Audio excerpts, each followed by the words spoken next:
ఇదే RTV app వార్తల్ని క్షణాల్లో చదివే అవకాశం ఉంటుంది. ఒక న్యూస్ పేపర్, ఒక టెలివిజన్ ఛానల్ మీ చేతుల్లో ఎప్పుడూ ఉంటాయి. పూజ్య ఓంకార్ స్వామీజీ ఆయన 1895లో పిఠాపురంలో జన్మించారండి. అంటే ఇది నాకు ఎందుకో ఇది కనెక్ట్ అయింది, ఎలా కనెక్ట్ అయింది అని నేను ఆలోచిస్తే ఆ పిఠాపురం కనెక్షన్ ఒకటి ఉంది. స్వామీజీ పిఠాపురంలో పుట్టారు.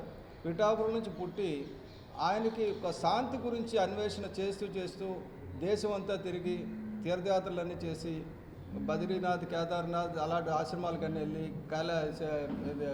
కైలాస వెళ్ళి తపస్సు చేసి అన్నీ చేసిన తర్వాత ఆయనకు అనిపించింది ఏంటంటే సర్వమానవ శాంతి గురించి మనం ఏదైనా చేయాలి, అన్ని మతాలు కలిసి ఉంటేనే శాంతి స్థాపన వీలవుతుంది. దానికి శాంతికి ముఖ్యంగా 3 శాంతి ప్రార్థన ఒకటి కావాలి, శాంతి స్థాపన ఒకటి కావాలి, మెడిటేషన్ ఒకటి ఉండాలని ఈ 3 ఆయన ఏంటంటే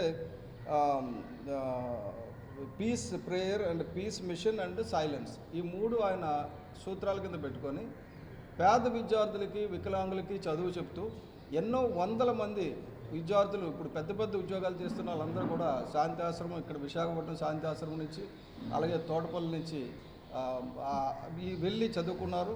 అలాగే మన తమిళనాడు రాష్ట్రంలో కూడా వాళ్ళ శాఖ ఉంది, అక్కడ కూడా ఎడ్యుకేషన్ చేస్తున్నారు. ఇది 100 ఏళ్ళ పైబడి సాగుతున్న ఈ శాంతి ఆశ్రమంలో 1949లో యోగి రాఘవేంద్ర గారు ఒక యోగాశ్రమం స్థాపిస్తాము కావాలంటే ఆయనకి ఒక 6 ఎకరాల 54 సెంట్లు స్థలాన్ని ఒక గిఫ్ట్ డీడ్ రూపంలో ఓంకార్ స్వామి గారు ఇవ్వడం జరిగింది. ఇచ్చిన తర్వాత అక్కడ చికిత్స నిమిత్తమై యోగా చికిత్స గురించే వచ్చిన ఉప్పులపాటి వివేకానంద గారు, తర్వాత ఆయన గాజుల వివేకానందగా పేరు మార్చుకోవడం జరిగింది. పెంపుడు కొడుకు కింద చలామణి అవ్వడం జరిగింది. యోగాశ్రమం అంటే యోగాశ్రమం బాబ్జీ అని చెప్పి ఆయన బాబ్జీ అని కూడా పిలుస్తారు. అలాగే వెళ్ళడం జరిగింది. కానీ విషయం ఏంటంటే అక్కడ యోగా విద్య లేకుండా ఒక పెట్రోల్ బంకు, ఏదో ఫాస్ట్ ఫుడ్ సెంటర్సు ఇవన్నీ నడుపుకుంటూ బస్ స్టాండ్లు ఇవన్నీ పెట్టుకోవడానికి కాదు ఆ స్థలం ఇచ్చింది. ఆ స్థలం ఇచ్చింది ప్రజలకు ఉపయోగపడి యోగా విద్య కానీ లేకపోతే యోగా చికిత్స గురించి ఇచ్చింది. ఆ డీడ్లో ఏమి ఇచ్చారంటే ఆ పర్పస్ కాకుండా ఇంకే పర్పస్కైనా సరే తిరిగి దానికి స్వాధీనపరచాల్సి ఉంటుంది అనేది కండిషన్ పెట్టి కండిషనల్ గిఫ్ట్ కావడం వల్ల ఇది సుప్రీంకోర్టు వరకు వెళ్తే సుప్రీంకోర్టు వాళ్ళు కూడా ఇది తిరిగి శాంతి ఆశ్రమంకి ఇచ్చామని చెప్పి ఒక జడ్జిమెంట్ ఇవ్వడం జరిగింది. జడ్జిమెంట్ ఇచ్చినప్పుడు కూడా వీళ్ళు ఏం చేశారంటే ఇప్పుడు ఎవరైతే అనుభవిస్తున్నారో అక్రమంగా శాంతి ఆశ్రమం తాలూకు ఆస్తిని అనుభవిస్తున్న ఈ ఉప్పల్పాటి ఫ్యామిలీ వాళ్ళు ఏం చేశారంటే అఫిడవిట్లు ఇచ్చారు సుప్రీంకోర్టుకి. మేము సెప్టెంబర్ 30వ తారీఖు లోపల ఈ స్థలాన్ని ఖాళీ చేసి ఇస్తాము అని. తల్లి ఇచ్చారు, కూతురు ఇచ్చింది, 2 కొడుకులు ఇచ్చారు, ఎందుకంటే ఆయన చనిపోయారు బాబ్జీ. ఇచ్చి పలానా రోజులు ఖాళీ చేస్తామని ఇచ్చిన తర్వాత ఖాళీ చేయకుండా దగ్గర చేసి మళ్ళీ హైకోర్టులో ఇంకొక కేసు వేశారు. తర్వాత వెళ్ళి సుప్రీంకోర్టులో కూడా ఏం చేశారంటే మాకు కొద్దిగా ఎక్స్ట్రా టైం కావాలి అంటే ఫైనల్గా ఇంకొక 2 నెలలు అంటే ఈ నెల నవంబర్ 30వ తారీఖు వరకు మళ్ళీ ఇంకా గడువు ఇవ్వనని సుప్రీంకోర్టు చాలా క్లియర్గా చెప్తే ఆ చెప్పిన తర్వాత మళ్ళీ జడ్జిమెంట్ క్లియర్గా లేదు అని మళ్ళీ హైకోర్టులో కేసు వేశారు. వేస్తే నిన్న హైకోర్టు జడ్జి గారు చీవాట్లు పెట్టడం జరిగింది. మీరు సుప్రీంకోర్టులో జరిగిన ఇవి కానీ విషయాలు కానీ సుప్రీంకోర్టుకు మీరు ఇచ్చిన డిక్లరేషన్ కానీ సుప్రీంకోర్టుకు మీరు ఒప్పుకున్న ఒప్పందం కానీ మాకు తెలియజేయకుండా మీరు మళ్ళీ మా దగ్గరికి రావడం తప్పు అని చెప్పి చీవాట్లు పెట్టి తగిలేశారు. సో దాంతో వాళ్ళు ఇప్పుడు ఈ నెల 30వ తారీఖుని స్థలం హ్యాండ్ ఓవర్ చేయాలి. హ్యాండ్ ఓవర్ చేయకుండా ఈరోజు కూడా ఇంకా ఢిల్లీలోనే అక్కడ ఇక్కడ తిరుగుతున్నారు.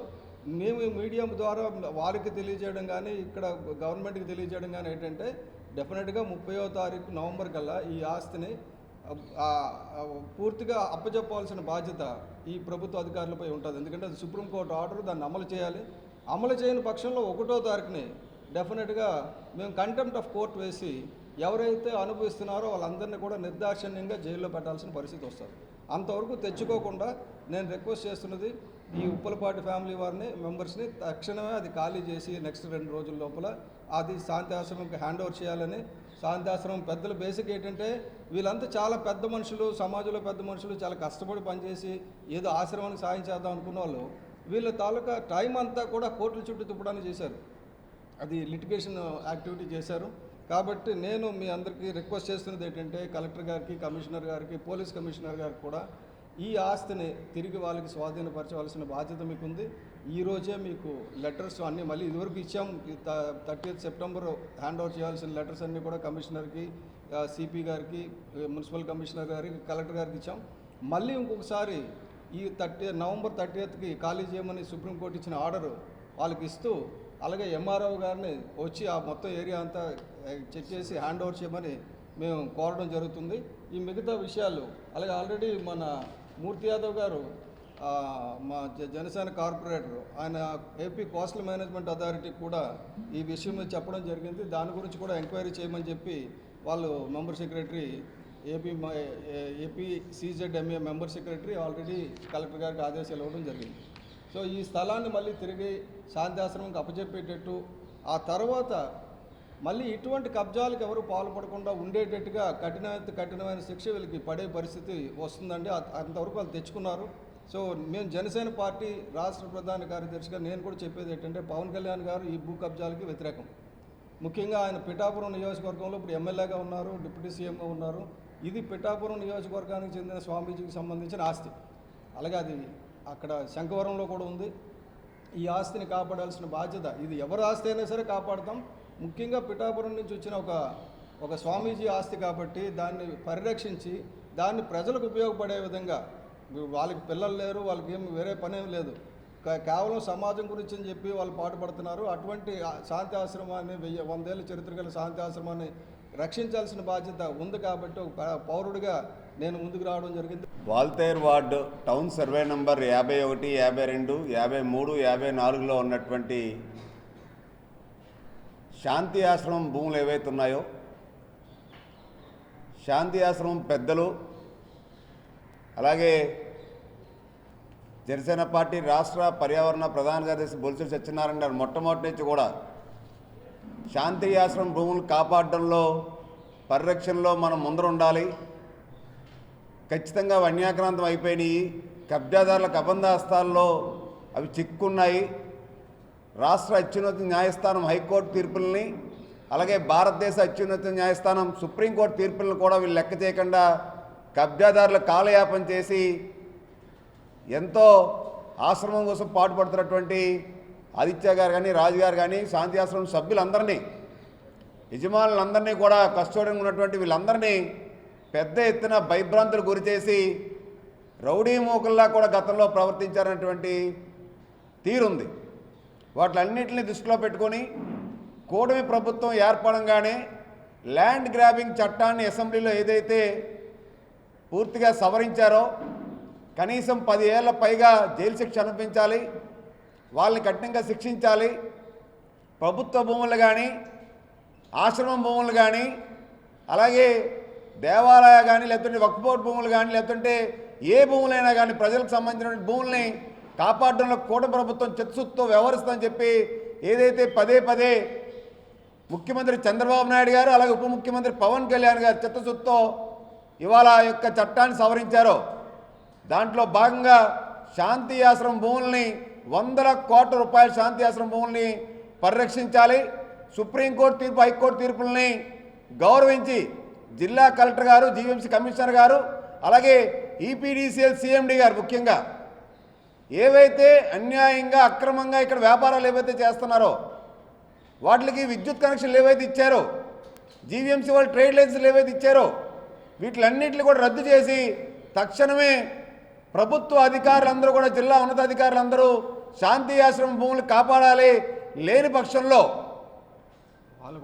బొలిశెట్టి సత్యనారాయణ గారు ప్రధాన కార్యదర్శి గారు నేతృత్వంలో శాంతి ఆశ్రమం పెద్దలు ఆశీర్వాదంతో ఈ భూములు పరిరక్షించేంత వరకు కూడా పెద్ద ఎత్తున పోరాటం చేసి ఈ భూముల్ని, శాంతి ఆశ్రమం భూముల్ని కాపాడి వాళ్ళకి అప్పచెప్పడంలో మేము త్రికరణ శుద్ధిగా మేము ఖచ్చితంగా పోరాడతామని చెప్పి కూడా తెలియజేస్తూ, ఖచ్చితంగా ఇప్పటికే చాలా కాలాతీతం అయింది.